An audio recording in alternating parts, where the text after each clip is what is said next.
And today my speech is going to be about smoking.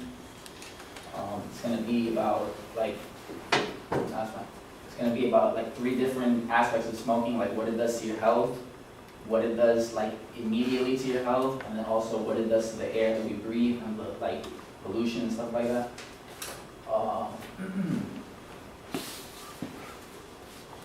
Okay, according to the Centers for Disease Control and Prevention, 4,000 chemicals can enter your body when you smoke, and 60 of them are known to cause cancer.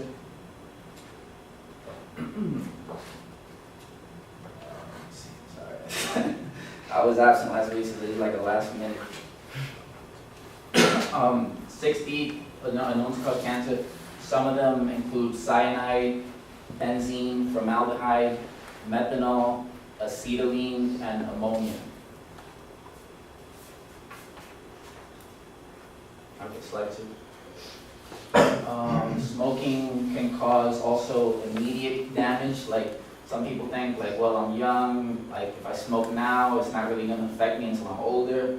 But that's not the case. Smoking can cause a lot of things to your health while you're still young. Some of the things are bad breath, tooth discoloration, salivary gland inflammation, weakened immune system, and of course nicotine addiction, which everybody knows.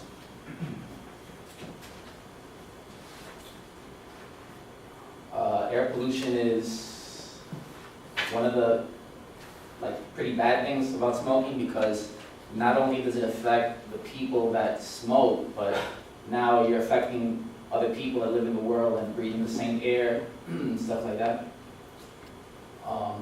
There was a study by Mike Glover of the Associated Press. He wrote that there was a study where they did a test on like bars, restaurants, and casinos, and they compared it to places where smoking is banned, and they found that the pollution in the places that allow smoking is 17 times greater than in buildings that don't allow smoking. Also, fine particle pollution is 122 parts per million compared to only 7 in places where you can't smoke. And typical outdoor air pollution is only 11 parts per million. So, like if you compare 122 compared to 7 and 11, like it's pretty bad for the air that we breathe. Also, federal environmental officials have set the safe exposure level to 15 parts per million. So, if you compare it to that, like it's pretty bad. Next slide. This is probably going to be short. Conclusion is smoking contains many chemicals that are life-threatening and can cause various health problems. Smoking can cause damage as soon as you start smoking, and smoking pollutes the air that we breathe and is bad for the environment. And that's it. Now it's recorded again. Good evening, ladies and gentlemen. My name is Peter. Today I will begin my discussion by asking those of you whose last names begin with the letters A through C to please stand. And those of you whose last names begin with the letters A through C, please remain standing. According to Mary Polon, in an article she wrote in the Wall Street Journal, approximately 2/3 of us college students will graduate with student loans. Those of you standing represent 2/3 of us in this classroom who will graduate with student loans. Thank you. Today I will educate you guys on a few ways to pay for school. By the end of my presentation, you guys should be able to go to school for a little or no cost.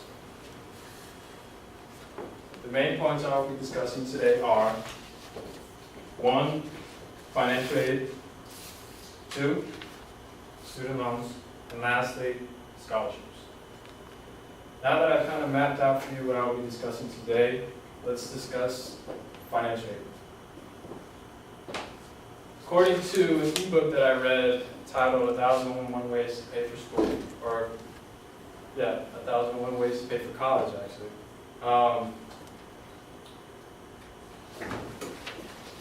What I've read, all right. The FAFSA is the first step in applying for student aid. Without the FAFSA, there is no way we can obtain any financial aid from the federal government or from our school. The FAFSA, which stands for Free Application for Student Aid, can be obtained from the internet simply by Googling it. It should be one of the first few searches. And the reason why the FAFSA application is so important is because from the FAFSA, we obtain the EFC, or Expected Family Contribution. The EFC is consisted of a family or the person who's paying for your college tuition. It is consisted of the expenses and the assets. From this number, the federal government will decide how much money they will loan you, as well as the schools you have applied to will decide how much money they will award you through grants, work study from this number. Now, once you have completed your financial aid package and obtained an EFC number, you will receive a financial aid package which will contain one of a few things. Grants, which is basically free money. Work study, which is money you will have to work for during your academic careers. And student loans. Student loans are dangerous. Now that you've kind of got a better idea of what financial aid is, let's discuss what student loans are and the dangers of student loans. According to the UCF Office of Student Financial Assistance and in their website, they give us two types of loans, a subsidized loan and an unsubsidized loan. A subsidized loan, the government pays the interest. There's a common misconception. This interest is accrued or added throughout your college careers. And after your academic career, you must pay that interest along with your student loan. Unsubsidized loans, the government does not pay the interest throughout your academic career, but the person who obtained the loan must pay the interest, whether it be monthly, bi-monthly, quarterly, or annually. They must pay that interest during their academic careers. Now that we understand what student loans are, let's discuss a little bit about scholarships and the benefits of obtaining scholarships as opposed to student loans. According to the U.S. Department of Education, their website says to look beyond the internet. There are countless opportunities in your community and within your jobs to obtain scholarships. If you're having difficulty determining on where to start your search, go to a counselor. Lastly, it's never too late to apply for a scholarship. Now that we've discussed my three main topics, let's review. Remember that FAFSA must be filled out, your FAFSA application must be filled out before you obtain any financial aid. Subsidized loans, you do not have to pay any interest, but it is accrued interest that you must pay at the end of your academic career. Unsubsidized, you must pay interest throughout your academic careers. And remember to look beyond just the internet for scholarships. Thank you. Class, my name is Eric. To start my presentation, I would first like everybody to count themselves off to 4. 1, 2, 3, 4. 5. 1, 2, 3, 4, 1, 2, 3. 4. 1. So all my 1s, 2s, and 3s stand up.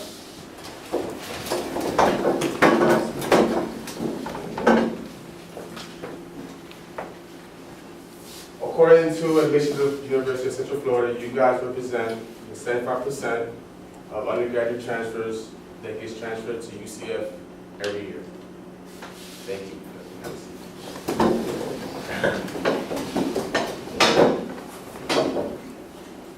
To begin my presentation, I'm first going to be talking about the overview of UCF, admissions at UCF, in campus life at UCF.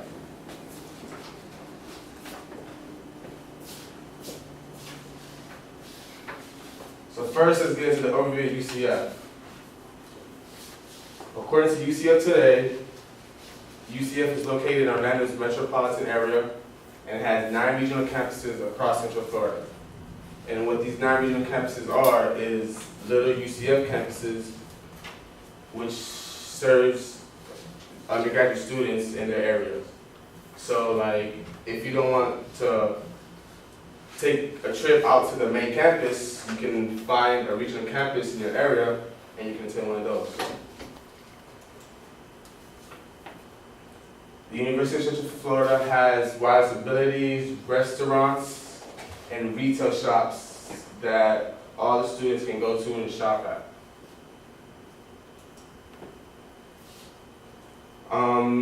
The University of Central Florida has numerous amount of degree programs.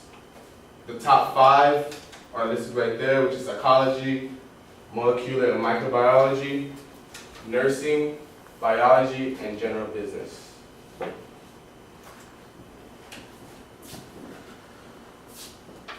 So now I can give you a brief overview of UCF. Now let's get into admissions. According to student financial assistance, most undergraduates that attend UCF gets direct connected to UCF. Cost and aid. So if you're a transfer student at UCF, you're looking to spend around $15,876 annually for classes. So most students apply for financial aid to help pay for the classes. And the government offers Pell Grants, subsidized loans, and unsubsidized loans, like Peter was saying. Orientation is a mandatory 2-day event for freshmen and a single-day event for all transfer students.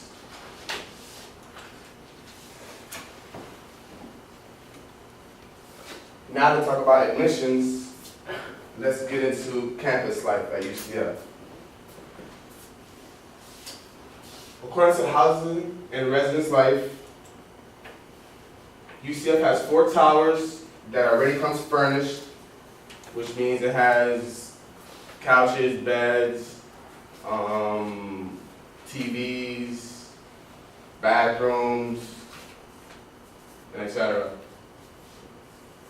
It also has utilities like water, internet, heat, AC. Sports, they consider the Knights. They have numerous amounts of sports like basketball and football for men, and tennis and track for women. Cross country, I'm sorry. And they also have over 60 clubs and organizations.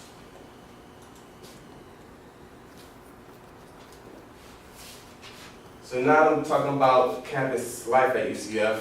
Things I want you guys to remember and take with you is UCF has 9 regional campuses to serve you across Central Florida. If you sign for Direct Connect, you get a smooth transition into UCF. And UCF has over 60 clubs and organizations. And that's the end of my presentation. May I have this first row here stand up and use it? Okay. You guys represent the number of children that die every day as a result of child abuse. You may have a seat. According to PreventChildAbuse.org, more than 5 children die as a result of child abuse. I will be talking about child abuse, and by the end of this, you will have the knowledge and capacity to save a child's life. I will be going over recognizing child abuse, reporting child abuse, and also preventing child abuse. Now that you know the point, I'm going to be speaking about recognizing child abuse. According to helpguide.org, there are 4 types of child abuse. The first one is sexual abuse. Sexual abuse is any type of sexual act done towards a minor, such as rape, exposure to pornography, or even inappropriate touching. The second is emotional abuse. Emotional abuse is any abuse done to the emotional aspect of a child, such as an adult belittling a child or making him feel unimportant. saying mean things to him is also a sign of emotional abuse.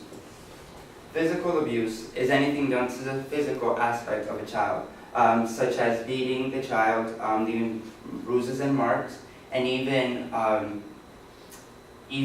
hitting the child without any reason is also considered physical abuse.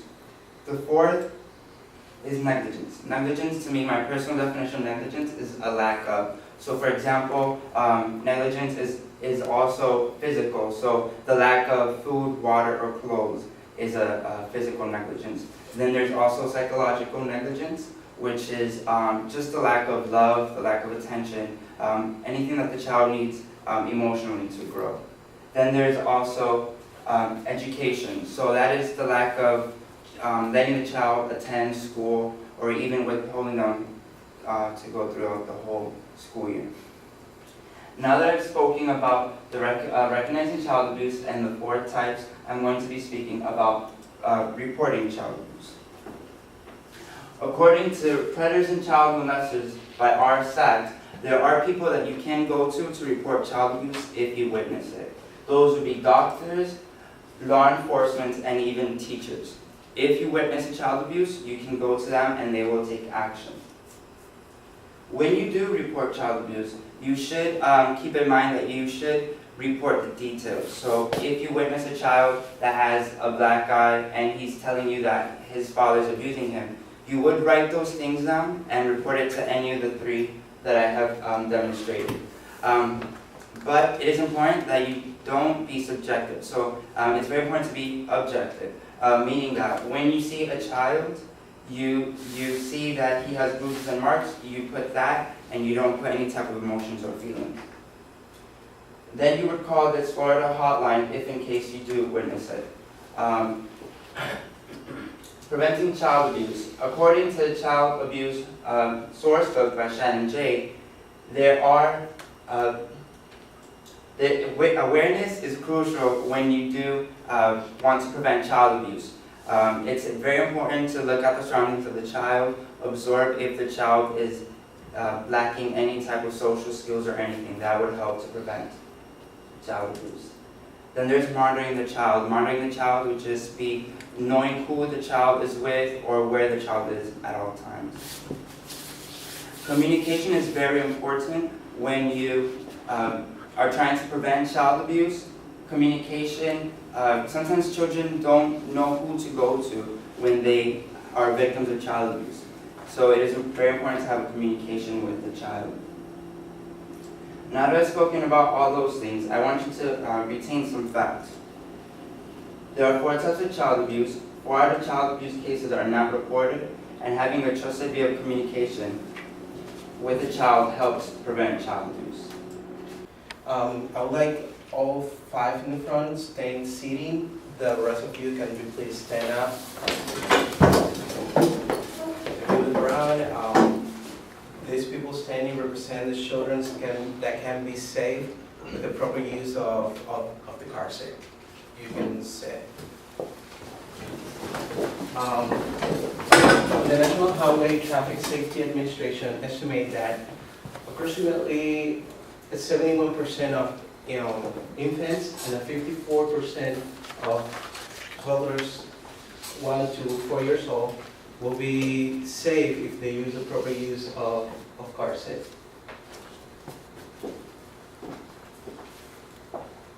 Today I will be talking about the car seat and the proper use of it.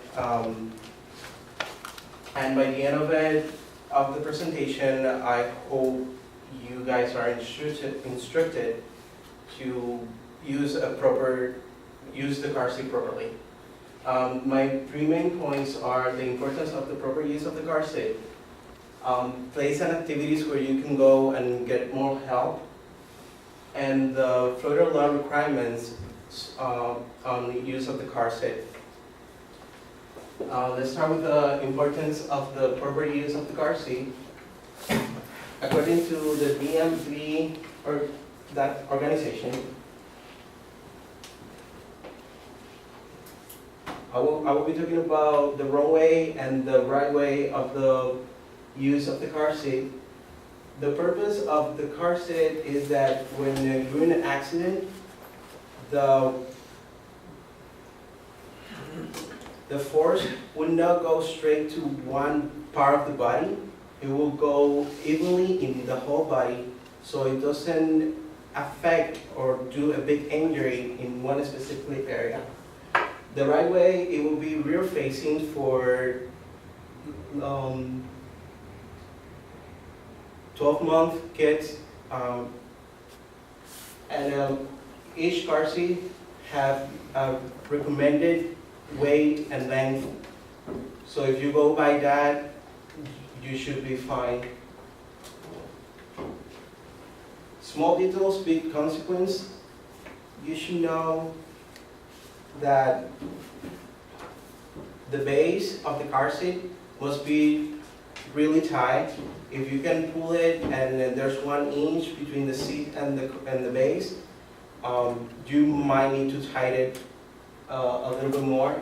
The straps shouldn't be twisted, and the harness should be in level with the shoulders or armpits. If you have a problem with that, you can also roll a towel or a diaper so the kid could be higher, and that could match up with the shoulder. So there's the tips and some help of the proper use of the car seat. Now, this information might not be enough, and that's why I'm going to talk about places and activities that offer help to check and install car seats. But according to the state's news service, there's children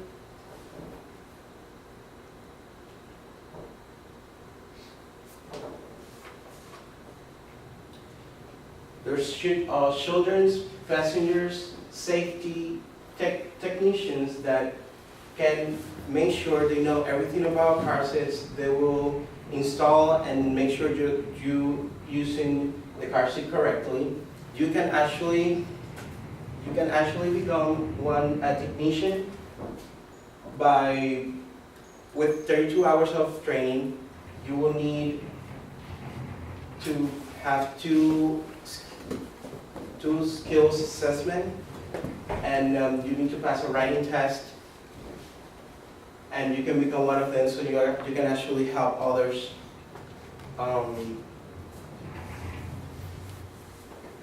And the other one, please. September 15th to the 21st is actually the week that is considered the National Child Safety Week. Now I'm going to talk about the Florida law requirements based on about that from Miami. The Florida law requirements are based on the recommendations from the car seat. When you bought it, whatever it says, you should follow it, because you can actually get a citation fee of $60 just for not having installed correctly. And they show that the government and the police department is actually taking care of our kids. As I finish this presentation, I hope you guys understand that 3 out of 4 run use of car seats is equal to 29% of kids that die in a car accident. You can become one of the technicians so you can help others. And the penalty is $60, and anybody wants to pay money. Thank you so much. Good evening, ladies and gentlemen. My name is Corey, and can I first start off by having everybody count to 5? 1, 2, 3, 4, 5. 1, 2, 3, 1, 5. 1, 3. 4. Can I have all my 1s, 2s, and 3s raise their hand? You represent over 60% of America in 1964 who tuned in to watch the Beatles' first appearance on the Ed Sullivan Show in 1964.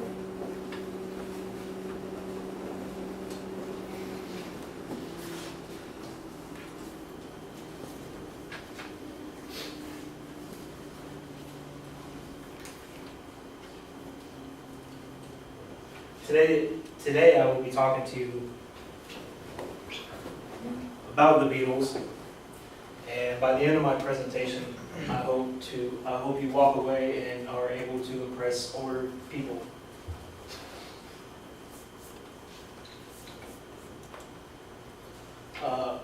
My main points today are going to be the early life, where they began, how they got started,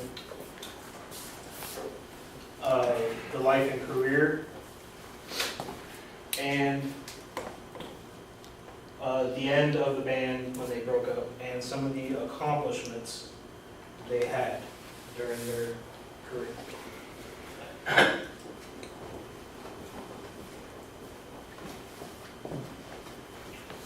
According to the Cambridge Companion to the Beatles, the 4 members are all from Liverpool, England, and they met each other in 1960. Solo artists, playing small clubs. The 4 members of the band are John Lennon, Paul McCartney, George Harrison, and Ringo Starr. After finally meeting up and playing with each other, they gained reputation by playing the small clubs and bars, and caught the eye of many record executives, and as soon they were signed immediately after getting together.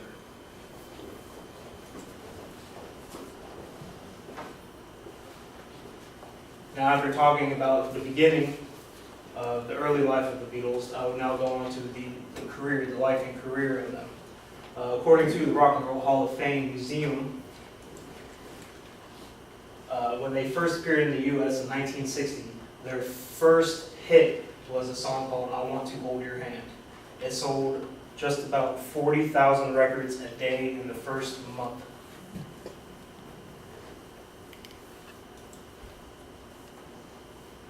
Now, of course, I'm sure most of you heard about Beatlemania. This happened as soon as they landed, and after the Ed Sullivan Show.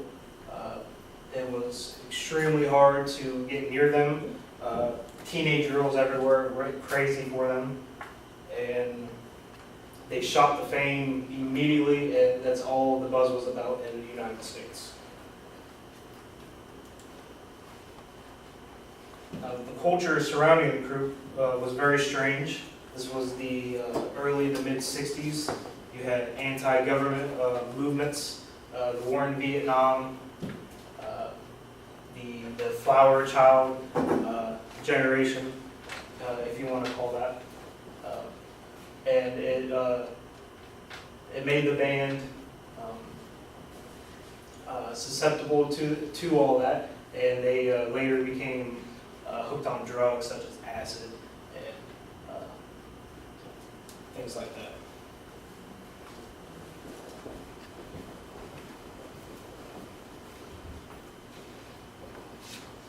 Now, I just got done talking about the life and career of the Beatles. Now I want to move on to the end and accomplishments.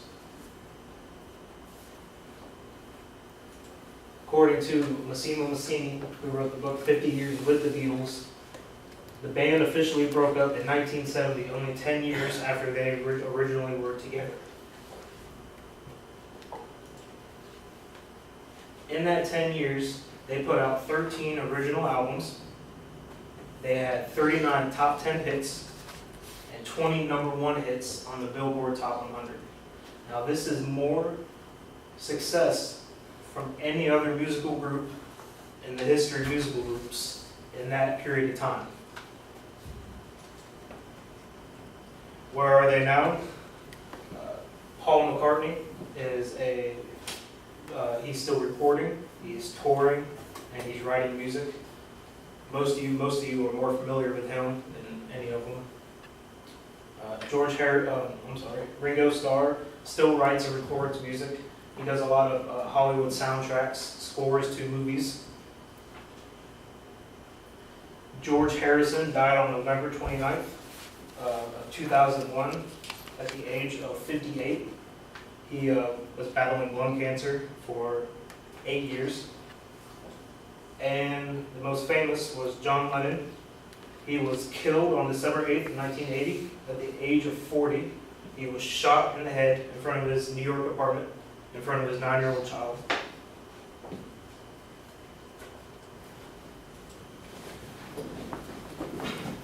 Now that I've reviewed my 3 topics, if there are 3 things I want you to walk away with this, is I want you to remember the names of all 4 of them: John Lennon, George Harrison, Ringo Starr, and Paul McCartney.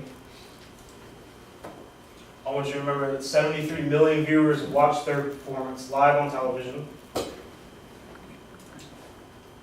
And again, they had 39 top 10 hits and 20 number 1 hits in just a 10-year period.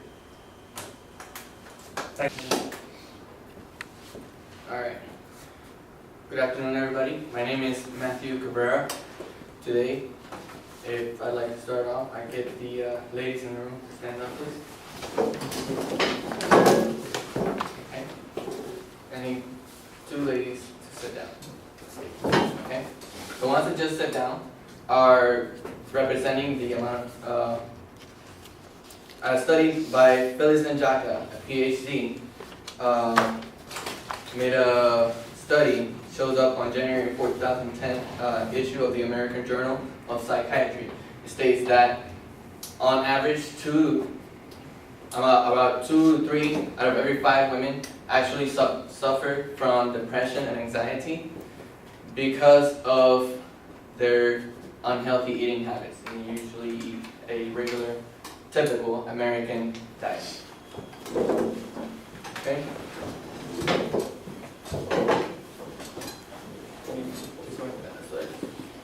Okay. Today I am going to talk to you about the consequences, the benefits of eating right, and what a healthy diet is and what is an unhealthy diet. Okay? Having gone over what I'm going to talk to you guys about, I'm going to start with the consequences for unhealthy eating. Some of the consequences to eating unhealthy may consist of low amounts of energy, you get tired easily, you have low self-esteem, you can have bone problems and joint problems, you can suffer from anxiety, depression, and other ones are you can develop type 2 diabetes, gallbladder disease, and cardiovascular disease. Now that you know about some of the consequences that you may get from eating unhealthy, I'm going to talk to you guys about the benefits that you get from eating healthy. And like my last slide, it actually does almost the opposite. It's actually one of the better ways to avoid all the things that I mentioned already, is to eat healthy. You can reduce your chances of getting diabetes, cardiovascular disease, and gallbladder disease. You also will have more energy, you will sleep better, and according to the Center for Disease and Control Prevention, you actually will be able to think better and will have a lesser chance of suffering from anxiety and depression. Okay? Now that you know about all the benefits of what eating a healthy diet can give to you, I'm going to talk to you guys about what are good things and bad things to eat. A good thing to eat will be things like wheats, breads, you can eat fish, it's healthy. Dairy products are actually very good for you. And then another thing that you may want to eat, maybe, is vegetables and fruits. According to the American Association for the Advancement of Science, the human body will do better when you have 7 different type of colors as far as when it comes to fruits and vegetables. Okay? And now that you know what a healthy diet can consist of and what an unhealthy diet can consist of, one of the things that I'd like you guys to take home with you from this is that eating healthy can reduce the risk of type 2 diabetes, cardiovascular disease, and gallbladder disease. That eating unhealthy will only bring your risk up, and not just that, but it'll also increase your chances of depression and anxiety. And I'd like you to at least remember that usually processed foods and fried foods, such things, are unhealthy, while organic foods are actually better for you.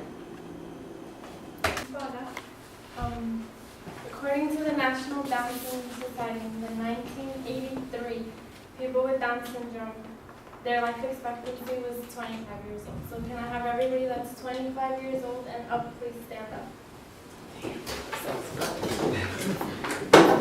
Alright, you guys represent the people that would no longer be alive if we were in the 1980s, and everybody in the room right now suffered or had Down syndrome. You guys may be safe. Thank you.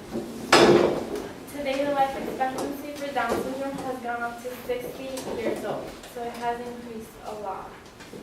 Today, I will be speaking to you about Down syndrome, and by the end, you will be able to know a little more about their disabilities and be able to tell apart a person with Down syndrome to a person without. I will be speaking to you about what Down syndrome is, the symptoms and characteristics, and some treatments for Down syndrome. So first, Down syndrome is caused because a cause for Down syndrome is there is an extra chromosome. In the chromosome 21, they have 3 instead of 2, which is the normal one. They may either have a full or a partial extra chromosome. This can either come from the mother or the father, but it's not. There's no specific one. They recorded 5% comes from the father. There's no definite scientific research that indicates that Down syndrome is coming from an environmental factor, or that it was because of something that the parents did before or during pregnancy. In the 19th century, John Donne was the first English physician who published an accurate description of what Down syndrome is, and he described the condition as a distinct and separate entity. There are a lot of myths and truths about Down syndrome. For some myths, people say that their life expectancy is very short, which, like I told you, it has gone up a lot more from the 1980s. They also say that it is hereditary and it runs in the family. That is completely negative. This can just happen to anybody. People with Down syndrome have severe cognitive delays. That is also very false. They may have them, but to a certain extent, some have more than others, and some don't even have them now. Now that you know what Down syndrome is, I'll be talking to you about some characteristics and symptoms of Down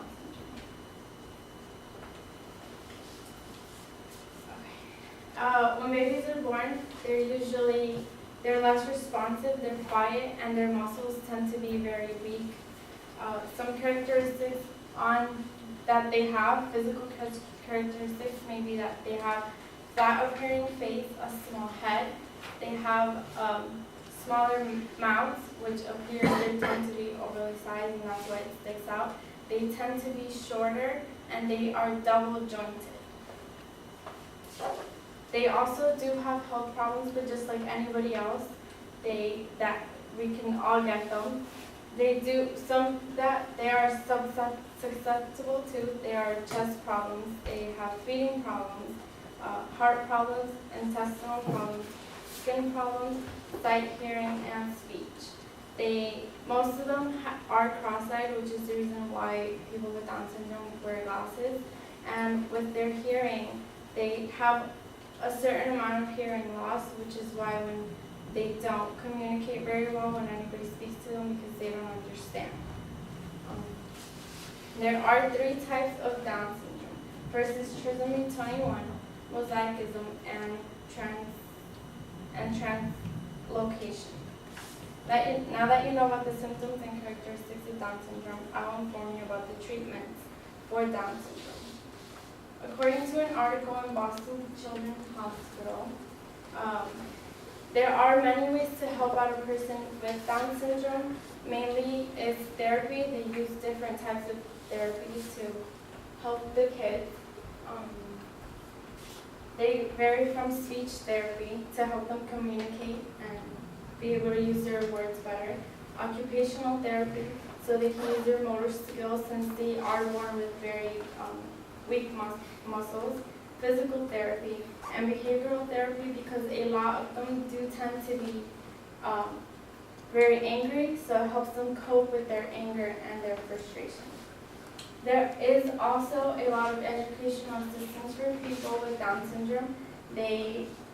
Such as schools, they have a group called Best Buddies nowadays, which is just a specific group for them to go to school and work together and be able to graduate just like everybody else. They also have Special Olympics, which is also very popular, and it just makes them feel like they are not out of place and they can do anything that we can do. Now that I've given you treatments of Down syndrome, I will conclude my speech with some facts I would like you to remember. Down syndrome is not a disease, which a lot of people think that it's something that runs in the family, that is false.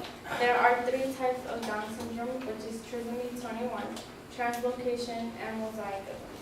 And Down syndrome is caused by the presence of an extra chromosome in a baby's cell, and it occurs at chance of conception, and it is irreversible. Hello, my name is Jessica Bethel. Would everybody in the room who has had a sandwich sometime this week please stand up?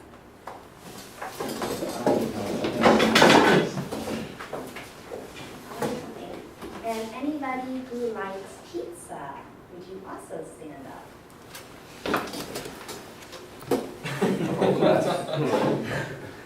Okay. You guys all represent the majority of Americans who have ingested wheat this week. And according to the National Foundation of Celiac Disease, it might not have been such a good idea because you guys could carry the gene to have celiac disease. You all need to take your seats. Today I would like to talk to you about celiac disease.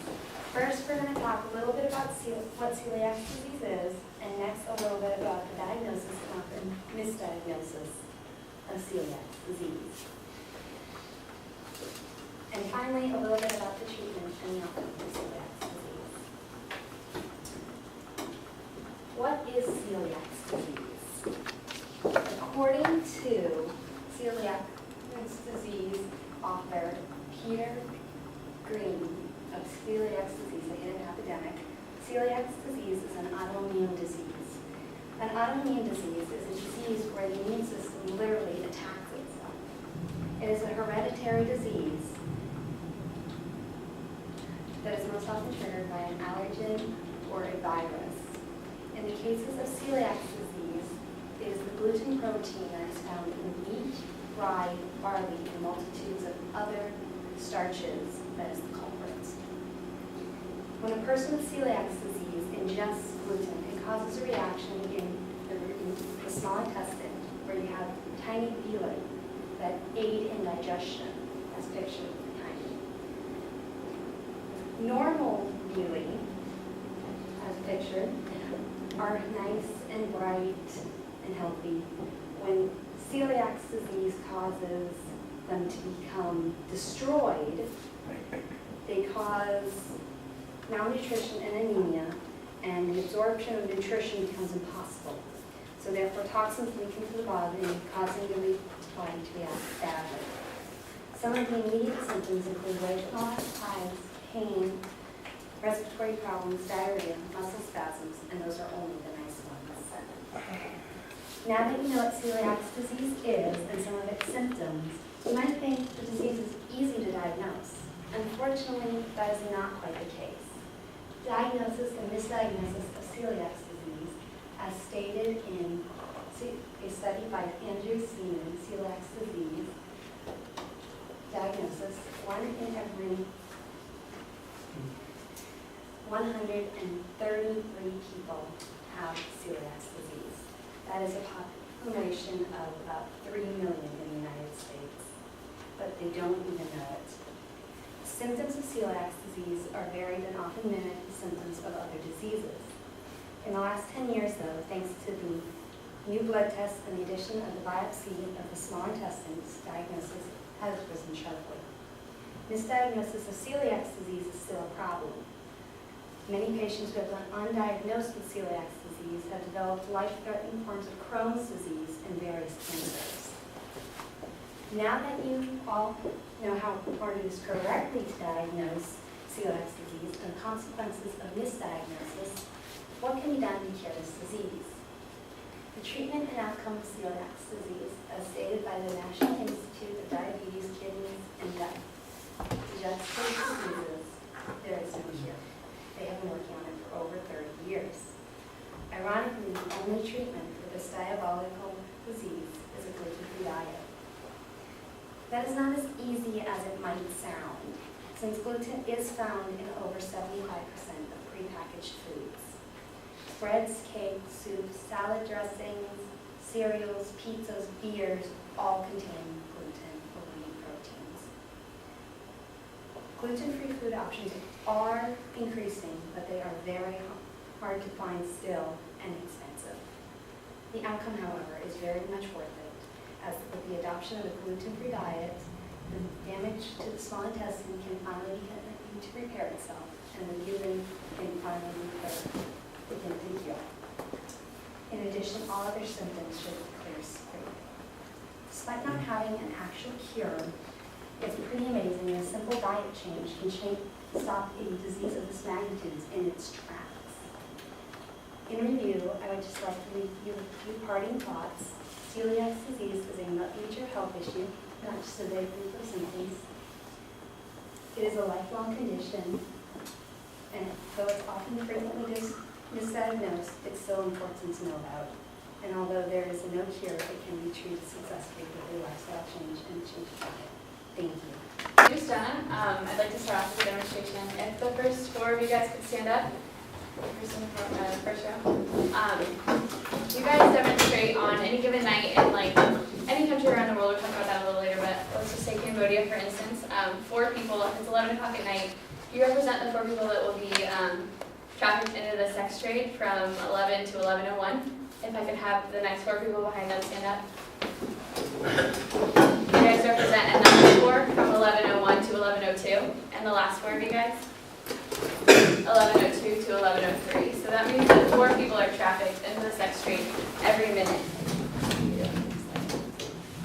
According to the United Nations Office on Drug and Crime, in a recent article on trafficking in persons in 2012, there are 4 people trafficked into the sex slave industry every minute. That means 240 people trafficked in 1 hour, 5,760 people in a day. That amounts to over 2 million in 1 year are trafficked into the sex trade. Today I'll be bringing to your attention the global issue of human trafficking. By the end of this presentation, you'll be able to be more aware of the issue and hopefully identify some of the signs of human trafficking. My topics are today that I'll be talking about what is human trafficking, the signs of human trafficking, and what's being done around the world to combat this issue. Now that you know what I'll be talking about, today let's go deeper into the topic of what human trafficking really is. According to the United Nations Office on Drugs and Crime again, the definition of human trafficking is a process by which people are recruited in their community and exploited by traffickers using deception and control.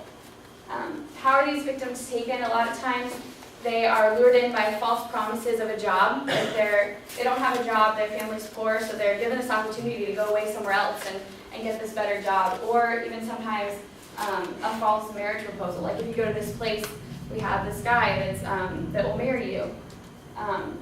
Or sometimes even, or most of the time, kidnapping is how victims are taken. How are they treated? According to Sarah Birkenthal, she wrote an article called Human Trafficking and Human Rights Abuse. A lot of times to keep the victim, they are starved, confined into small places. Threats to the victim as well as their family, like they're going to go back and get the little sister, or take someone else from the family, or hurt their family. And also forced drug abuse. Children are forced to take drugs so that they have this addiction and they can't leave the person that's providing the drugs for them. Now that you're aware of what human trafficking is, let's talk about the signs of trafficking.